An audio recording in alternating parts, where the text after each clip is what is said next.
शिव पुराण की कथा कहने चल रहा हूँ मैं। सभी भक्तों से निवेदन है कि शिव पुराण की कथा कम से कम आप 21 मिनट का श्रवण जरूर कीजिए, जिससे आपको शिव फल की प्राप्ति हो। आइए शुरू करते हैं। आज की कथा में मैं बताने वाला हूँ देश, काल, पात्र और दान आदि का विचार किस तरह करना चाहिए। ऋषियों ने कहा, समस्त पदार्थों के ज्ञाताओं में श्रेष्ठ सूत जी, आप क्रमशः देश, काल आदि का वर्णन कीजिए। सूत जी बोले, महर्षियों, देवयज्ञ आदि कर्मों में अपना शुद्ध गृह समान फल देने वाला होता है। अर्थात अपने घर में किए हुए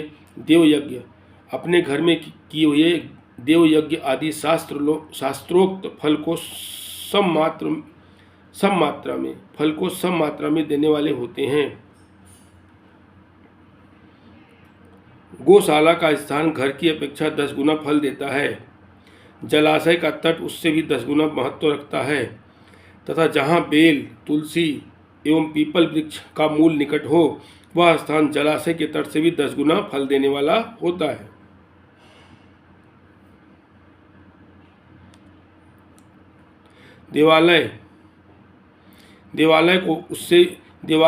देवालय को उससे भी 10 गुने महत्व का स्थान जानना चाहिए।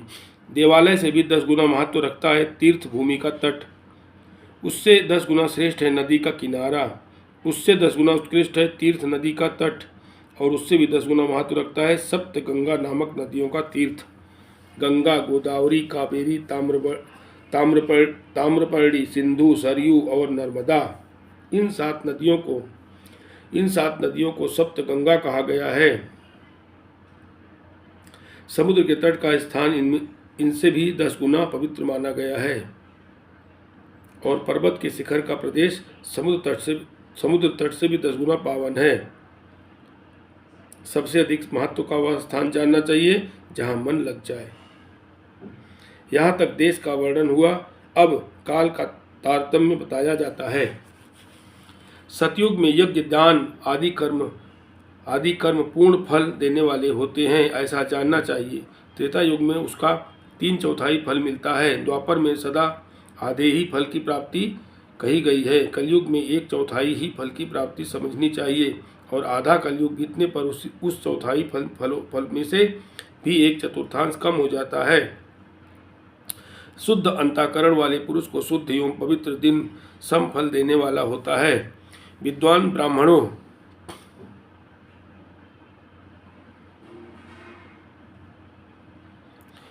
ब्राह्मणों सूर्य संक्रांति के दिन किया हुआ सत्कर्म पूर्वोक्त शुद्ध दिन की अपेक्षा 10 गुना फल देने वाला होता है। यह जानना चाहिए उससे भी 10 गुना महत्व उस कर्म का है जो विषु नामक योग में किया जाता है। दक्षिणायन आरंभ होने के दिन अर्थात कर्क की संक्रांति में किए हुए पुण्य कर्म का महत्व विषुव से भी 10 गुना माना गया है। उससे भी 10 गुना मकर संक्रांति में और उससे भी 10 गुना चंद्र ग्रहण में किए हुए पुण्य का महत्व है।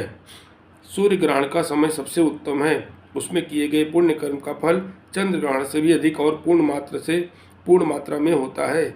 इस बात को विज्ञ पुरुष जानते हैं। जगत रूपी सूर्य का राहु रूपी विष से संयोग होता है, इसलिए सूर्य ग्रहण का समय रोग प्रदान करने वाला होता है। अतः उस विष की शांति के लिए उस समय स्नान, दान और जप करना चाहिए।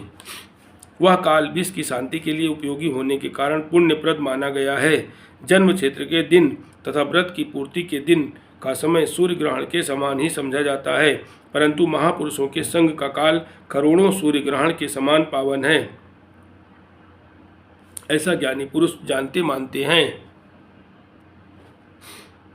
तपोनिष्ठ योगी और ज्ञानिष्ठ यति ये पूजा के पात्र हैं, क्योंकि ये पापों के नाश में कारण होते हैं। जिसने 24 लाख गायत्री का जप कर लिया हो, वह ब्राह्मण भी पूजा का उत्तम पात्र है। वह संपूर्ण फलों और भोगों को देने में समर्थ है। जो पतन से त्राण करता अर्थात नरक में गिरने से बचाता है, उसके लिए इसी गुण के कारण शास्त्र में पात्र शब्द का प्रयोग होता है। वह दाता का पातक से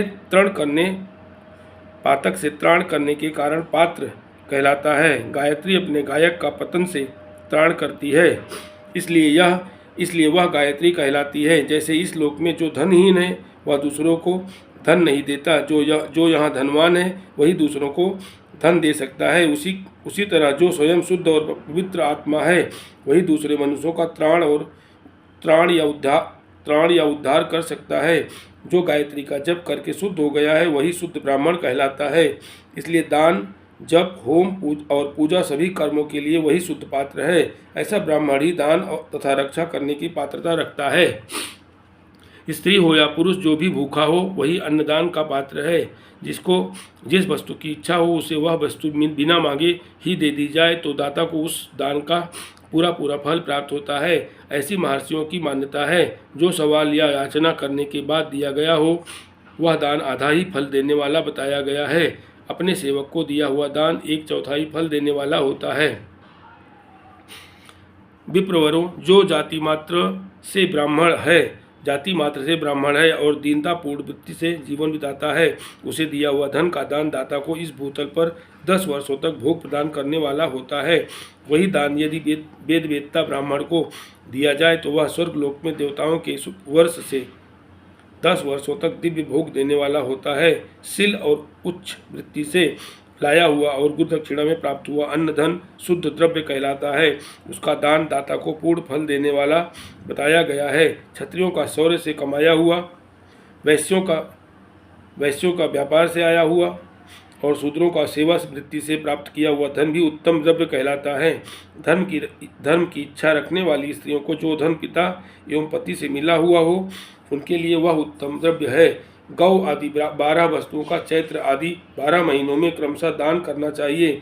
गौ, भूमि, तिल, सुवर्ण, घी, वस्त्र, धान्य, गुड़, चांदी, नमक, कोहड़ा और कन्या, ये ही वही 12 वस्तुएं हैं। इनमें गोदान से कायिक, वाचिक और मानसिक पापों का निवारण तथा कायिक आदि पुण्य कर्मों की पुष्टि होती है। ब्राह्मणों, भूमि का दान इहलोक और परलोक में प्रतिष्ठा, आश्रय की प्राप्ति कराने वाला है।